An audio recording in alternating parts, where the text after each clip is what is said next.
Hi, I'm Rachel, and as I sit here staring at the shredded remains of my family albums, I can't stop replaying Linda's Oscar-worthy performance this morning.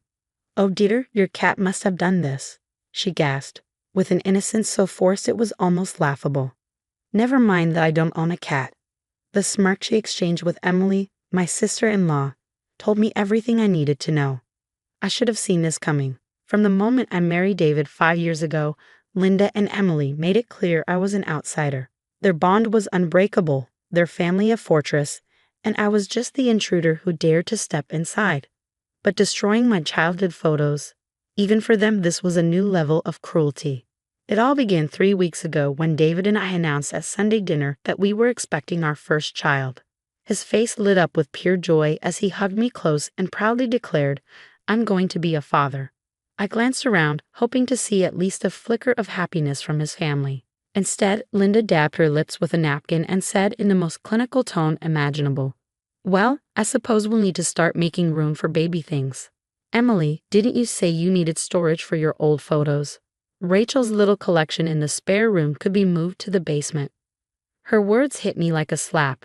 My little collection was 3 meticulously preserved albums of irreplaceable family photos, the only pieces of my parents I had left after losing them in a car accident at 16. David, knowing how much they meant to me, immediately stepped in. "Mom, those photos aren't going anywhere," he said firmly. "The baby's room will be in the office." Linda smiled, but it didn't touch her eyes. "Of course, dear. I was only trying to help." Emily, however, couldn't resist twisting the knife. "It's just that some of those photos look so dated. Wouldn't it be nice to make room for new memories?" David's grip on my hand tightened under the table, his silent promise that he had my back. But I knew this wasn't over. Over the next 2 weeks, their jabs became relentless, cloaked in helpful suggestions about decluttering before the baby arrived. Emily would casually bring up stories of women who started fresh by getting rid of old keepsakes. Linda would wax poetic about the sacrifices she'd made as a mother, her pointed glances leaving no doubt about what she thought I should do. Then came their offer to help yesterday while David was away on a business trip. I hesitated, but David urged me to give them a chance. "They're trying, Rachel," he said. "Maybe this baby will bring everyone closer." I should have trusted my gut. This morning, I walked into the spare room and found Linda standing over the shredded remnants of my albums. Photos of my parents' wedding, my childhood birthdays, our last family vacation, all destroyed. Emily stood behind her, hand pressed to her mouth in a theatrical display of horror. "The cat must have done this," Linda said, her voice dripping with fox sympathy. She knew full well I didn't have a cat. "Maybe it's a sign, dear, that it's time to let go of the past and focus on the future." My breath caught as tears blurred my vision. Emily slipped her phone back into her pocket, her smirk barely concealed. She had probably been recording my reaction for her own twisted amusement.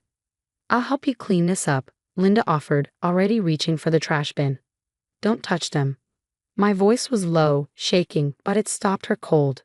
"Don't you dare touch what's left of my family." "Now, Rachel," Emily interjected, her tone syrupy sweet. "There's no need to get emotional. It's not good for the baby." Ignoring her, I pulled out my phone and dialed David. My hands trembled as the line rang, but I refused to look away from Linda's face. For the first time, her smug expression faltered. What they didn't know was that I had installed a small security camera in the spare room after noticing some of the photos had been moved. I hadn't even told David about it, hoping I was just imagining things. But now, as I stared down the women who had crossed every line, I knew that camera held the truth. Linda and Emily exchanged nervous glances, their confidence beginning to crack. They must have realized that this time they'd gone too far. David's voice came through the phone, sharp with concern. "Rachel? What's wrong? You never call during my meetings." "David, you need to come home." My voice cracked, the weight of everything crashing down on me.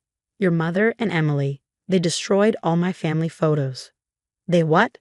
His disbelief was palpable, followed by an edge of anger. Before I could say another word, Linda snatched the phone from my hand.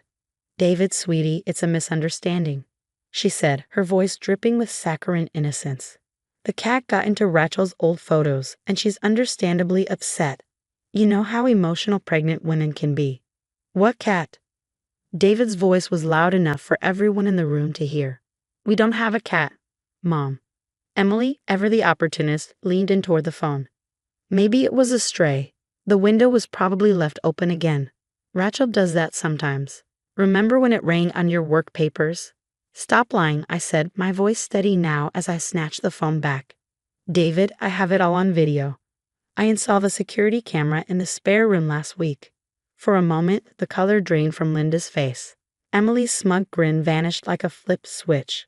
"Send me the footage," David said firmly. I could hear him moving, the rustle of papers and the slam of a door. "I'm coming home now." As I forwarded the video, Linda's facade cracked. "Rachel, let's not blow this out of proportion," she said, her tone turning patronizing. "We were only trying to help. Those photos were making you sad, and with the baby coming." "The baby?" I interrupted, my hand instinctively resting on my stomach. "You mean the baby who will never know their grandparents? The baby who now won't even have photos to see what they look like because of you?" Emily decided to try another tactic. "It's not like they were professional photos," she said, her voice breezy. "We can get new ones. Better ones. You know, with your real family." "Real family?" I repeated, my voice shaking with anger. My parents were real. Their love was real. What isn't real is this twisted idea of family you and Linda are so desperate to protect. Through the phone, I heard David's sharp intake of breath. He must have opened the video. In the footage, Linda could be seen pulling the albums from the shelf with methodical precision while Emily stood watch. They laughed, tore through pages, and made mocking comments about my parents as if they were discussing the weather. "Mom." "Emily." David's voice was dangerously calm. "What the hell were you thinking?" "We were thinking of you," Linda protested, her voice rising. "You need a wife who's focused on the future, not stuck in the past with some shrine to her dead parents." The silence that followed was deafening. "I'll be home in 20 minutes, David said finally, his words cutting like a blade. "Don't either of you leave. And Mom?" That shrine was all Rachel had left of her family, the family she lost when she was 16, the family you just destroyed. When he hung up, Linda and Emily huddled together, their whispering frantic. They hadn't counted on evidence. They hadn't counted on David taking my side. I knelt down and gently gathered the shredded pieces of my past. My mother's smile from my 5th birthday peeked out from one scrap. Another fragment showed my father's proud face at my high school graduation, just months before the accident that took them both. Every torn piece felt like another wound, but I refused to cry in front of them. "We can fix this," Emily blurted out suddenly, her voice too chipper. "We'll get you new albums. Designer ones.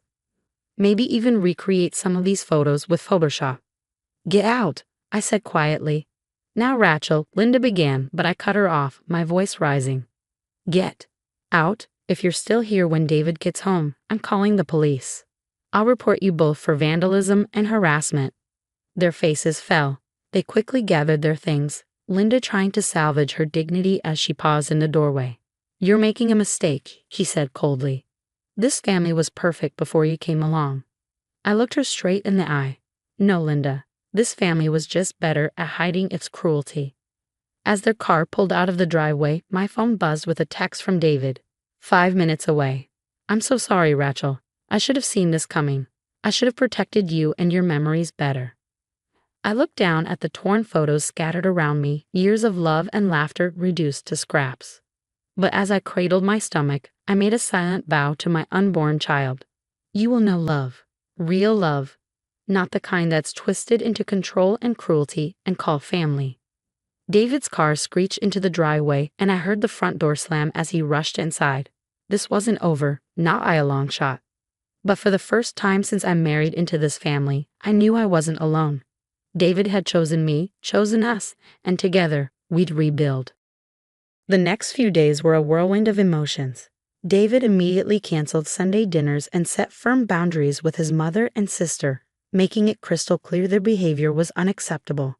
But for me, the pain of losing those irreplaceable memories cut deeper than words could describe. It felt like losing my parents all over again. 3 days after the incident, an unexpected email landed in my inbox from Emily's teenage daughter, Katie. "Aunt Rachel, I'm so sorry for what Mom and Grandma did.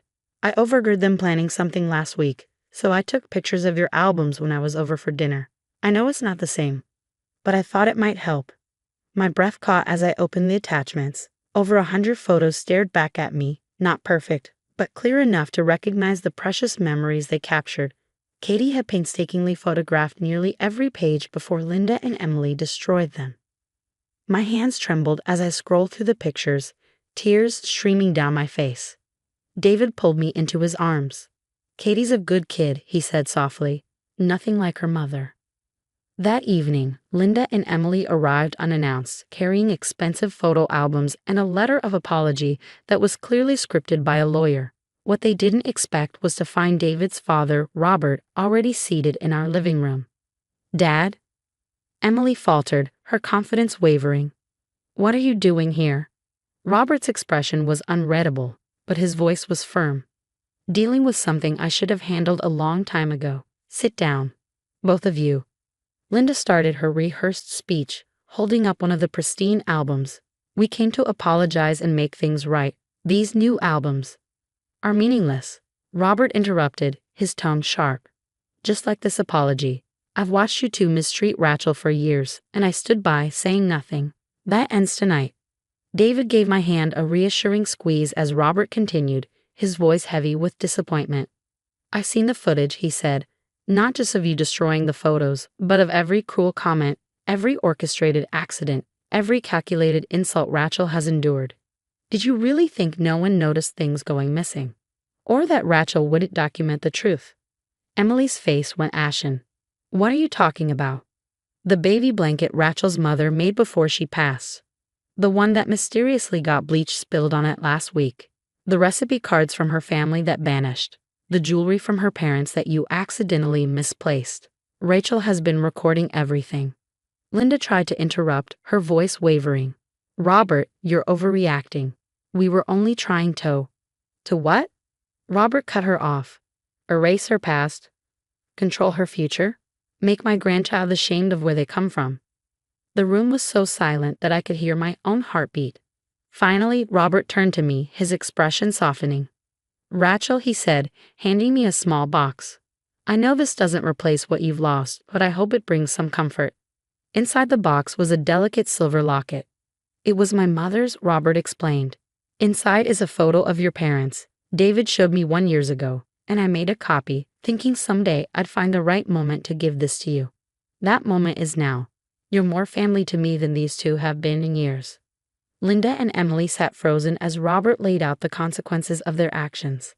"Linda," he said firmly, "I'm moving out until you commit to counseling. Emily, you're no longer welcome at family gatherings unless you can prove you've changed. And as for the family business, David will inherit it directly. I'm bypassing both of you." "But the business has always been controlled by the women in the family," Linda protested, her voice cracking. "And look what that power has done to you," Robert replied sagely. "You've become the very person my mother warned me to avoid, cruel, manipulative, and incapable of love." As they left, Emily turned back one last time. "Katie took pictures of those albums, you know. She betrayed us to help you. I hope you're proud." I touched the locket around my neck, feeling its cool weight. "No, Emily," I said. "Katie showed true family loyalty by standing up for what's right. She's welcome here anytime."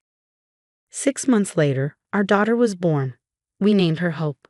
The first photo in her baby album was of her wrapped in the blanket my mother had made, lovingly restored after its deliberate damage. Katie became a regular presence in our home, her laughter and kindness a balm for the wounds Linda and Emily had inflicted. Linda and Emily began attending counseling, though whether real change would come remained to be seen. For now, I focused on the love and joy in our growing family. As I rocked Hope to sleep one evening, the silver locket caught the light. Inside, my parents smiled back at me, their faces preserved by someone who truly understood the meaning of family.